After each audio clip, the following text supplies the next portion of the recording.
Hello everyone, Helen here. How are you doing? I hope you're okay. Thanks very much for coming to join me today. Taking a break from what you were doing, or maybe carrying on with your knitting or crochet or something, or just sitting down to have a nice quiet cup of tea or coffee.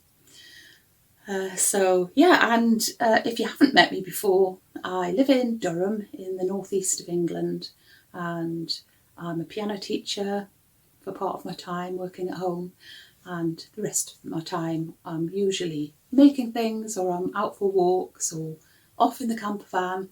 And so my podcast is about all of these things that I love doing and all the things I'm interested in and love to share with you. And thank you very much for the lovely response to last week's podcast where I was introducing you to my new piano and some new recordings. That was lovely, some really, really lovely feedback. And so I hope you'll carry on enjoying some lovely sound quality in my backing, all the backing that I use in my podcasts. So today, I hesitate to say that it'll be shorter than usual. I think it will be. But I had so many things that I wanted to talk about that I've actually decided to leave some of them until next week. Things are very busy around here, and I'm happy to share all kinds of things in my podcasts, about me personally and things. But there are things that I decide, other life things that maybe, there's no, I don't feel the desire to share with you other things that are going on. But it does mean that sometimes I'm extra busy, or that things suddenly happen that have to take my attention. And I am absolutely committed to putting out a podcast every Monday. And I'm always telling myself that it doesn't matter if it's just a little short one. I don't want to always make them really short ones, but it was just a challenge to myself that, right, I'm going to put out a podcast every Monday, whatever happens. And I have managed to do that not since the very beginning. When I very first started, it was just intermittent. But then at some point, I decided I was going to do it every Monday, and that was that. And I've managed to stick to that. So, yeah, sometimes they could be a little bit shorter. Anyway, see, I'm rambling on now, and I'm going to end up making it as long as usual. So today I have got a couple of knitting projects to talk about, another handcrafted thing which isn't my own, and I'm going to end actually with a bit of poetry and piano. So I hope you're going to enjoy that at the end. I'll talk about that in a bit. Next week I'm going to talk a bit about bullet journaling, because I haven't done that for absolutely ages. And one of you lovely viewers who commented said you would love to hear a bit more about bullet journaling. And so I've got all sorts of things to talk about, but let's just get on with today. So the first thing to share with you is this little piggy here. And I think last time I just showed you that I'd finished her head. And so now she is complete. The pig's complete, but she hasn't got any clothing yet. So at the moment she's borrowing this little poncho, which I don't really think suits her skin colour, but never mind. It's just to keep her warm while she's waiting for me to make her some clothes. And yeah, she was lovely to knit. No easier or harder than the donkey that I just finished, but quicker because obviously she's a bit smaller. The only bit really that I found rather fiddly was knitting her trotters here on her hands and feet. But the pattern is so clear that it's not really a problem. It just takes a little bit of extra time. And so she is the second pig that I have made from Cinthia Vallet's book, Mouche and Friends. And in the book, they're actually called Alphonse and Mira. But when I looked at them, I didn't really think they were called that. So this was Matthew, who you may have already met. And Matthew now has a friend. And they are certainly getting on really well. You can see in the photos here that Matthew is rather taken with Rose here, and presented her with a rose. Oh, so sweet. Yes, so they are there. They're a lovely pair, and I'm looking forward to getting the clothes made. I haven't started them yet, actually, but I don't think there's anything else to say about her apart from I just think it's lovely to have the two of them together. So there we go. So you two, you go down there. And the other thing that is properly finished now is the donkey, who you've met and who is, he's just stolen everybody's hearts, I think. He is so lovely. I think I've posted some photos on Instagram. I've posted quite a few of him on Instagram, and and I think I've said to one or two people, I never realised that I could love a donkey so much. I mean, I didn't like or dislike donkeys before I made him, but now I just absolutely love him.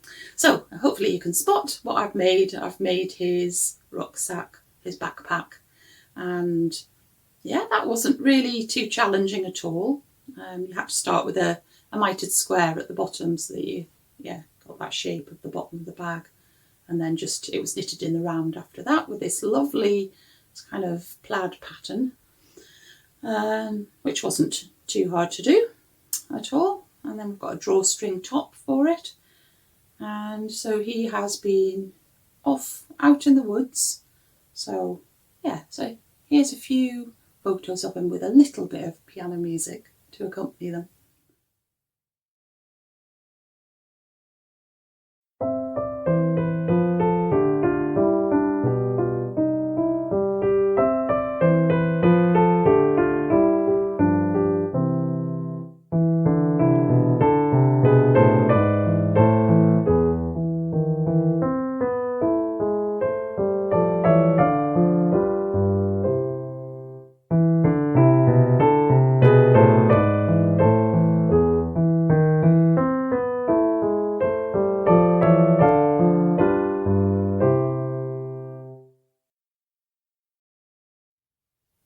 So there we go, a lovely donkey, complete with backpack and hat and his dungarees and everything, and I absolutely love him. I won't be at all surprised if he sneaks into the camper van next time we're going away and comes along with us.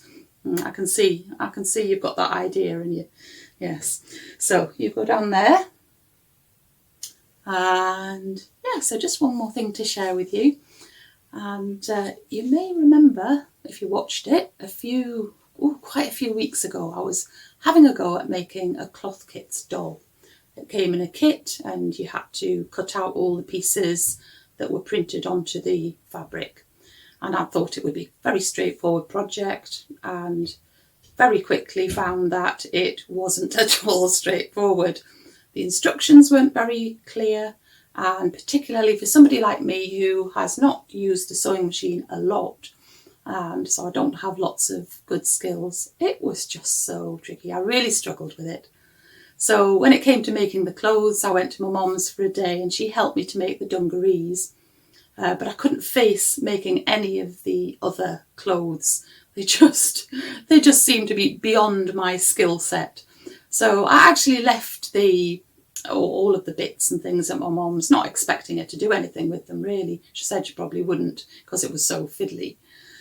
But anyway, last week I met up with my mum in Newcastle for lunch, and we were sitting there, eating, and she said, "Oh, by the way, I've been tidying up my craft room, and I'm just giving you back something that belongs to you." And so she handed over the big plastic folder that I put all of the pattern pieces in for the doll, and with the instruction and things. And so she handed it to me, and I could just see the instructions, and I was just busy putting it in my bag, and she said, "Well, you might want to have a look at it." And I said, "Well, yeah, okay then." And so I picked it out of my bag again and turned it over, and my mum had made me the rest of the clothes for the doll. That was such a surprise. I was so excited about it. And hopefully you can see a few photos here of them. And as soon as I got home with them, I undressed the doll and tried on her new clothes, which fitted absolutely perfectly. My mum didn't have the doll there with, at her house while she was making the clothes, so she was just hoping that she had got everything exactly the right size. And she said it was so fiddly and really, really tiny seams. And she's even put some French seams in the seams of the dress, I think, and which is amazing. But so here she is, and she's now wearing her beautiful dress, tiny little bag, over the shoulder handbag, and yes, a nice frilly knickers there, and she just looks brilliant. I'm so pleased with it. So what a lovely surprise that was from my mum. And so, Mum, you'll be watching, I know, so thank you so much. I'm so happy with them. So there you go. You sit there. And yeah, so I think I'm going to round off today with a few poems and a bit of piano. And I'm actually reusing some parts of my Gentle Words videos, which I did a couple of years ago. So they're just short 5-minute ones called Gentle Words. And each one contains about 4 or 5 poems, I think I did. And at the time that I did them, I just accompanied with some bits of video. But I'm actually today going to add the words onto the screen, because I think it's quite nice, especially if English isn't your first language. But even if it is, it can be quite nice to actually see the words as well. So I'm going to be putting those in as well. So I hope you'll enjoy this. It's just meant to be really a nice relaxing end to my podcast, and I will pop back to say goodbye.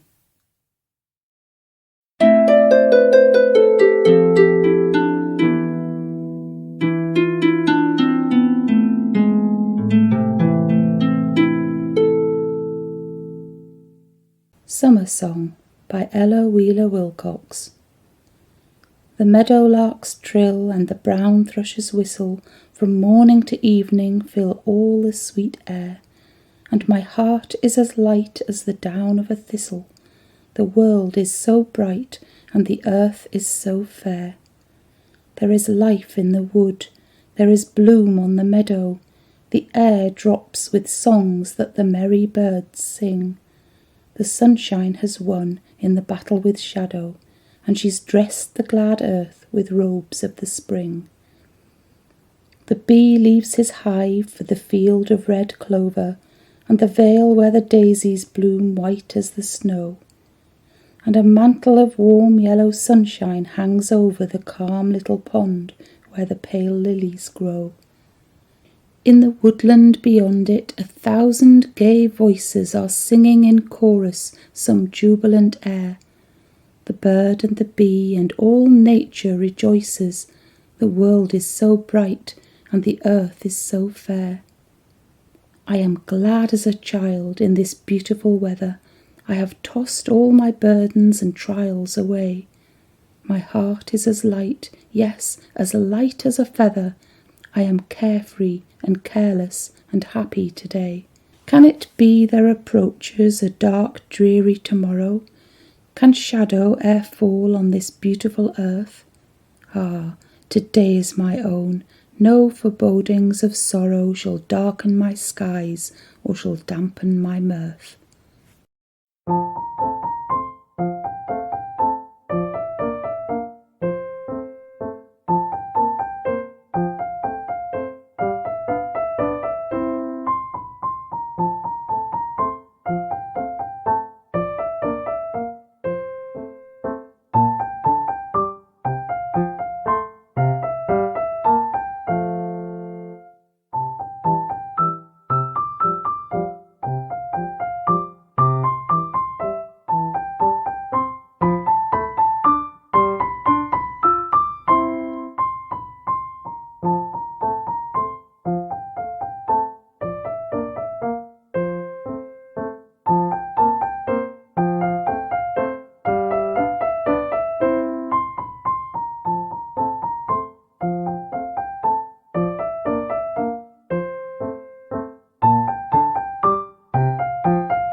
Alone in Summer by Helen Kettridge.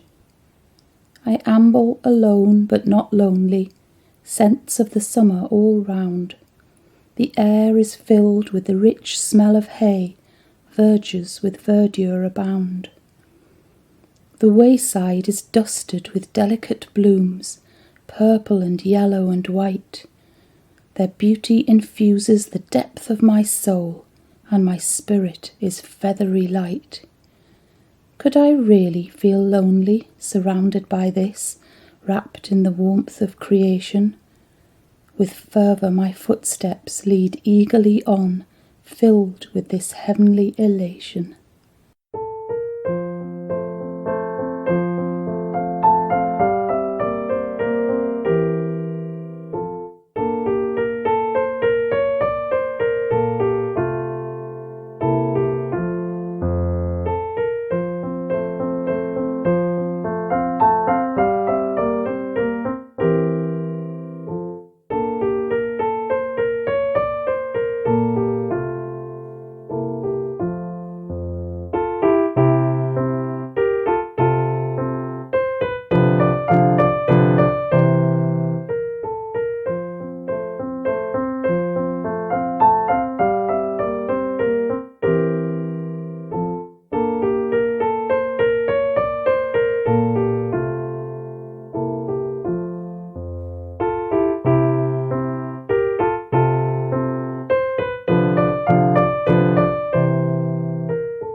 Shall I compare thee to a summer's day by William Shakespeare?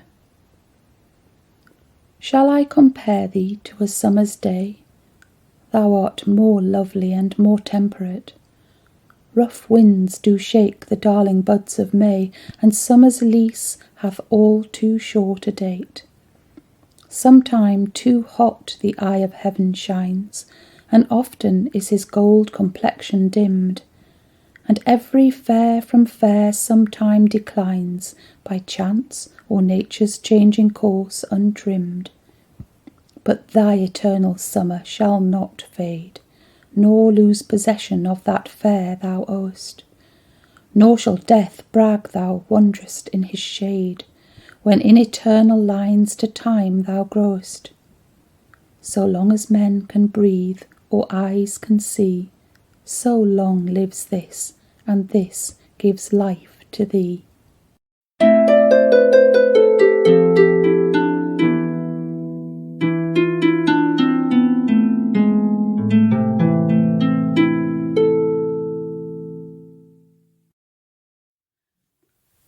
Okay then, that's me for this week, and I shall just finish by wishing you a lovely week, and take good care of yourself, keep nice and busy, and I'll be back soon. Okay then, bye.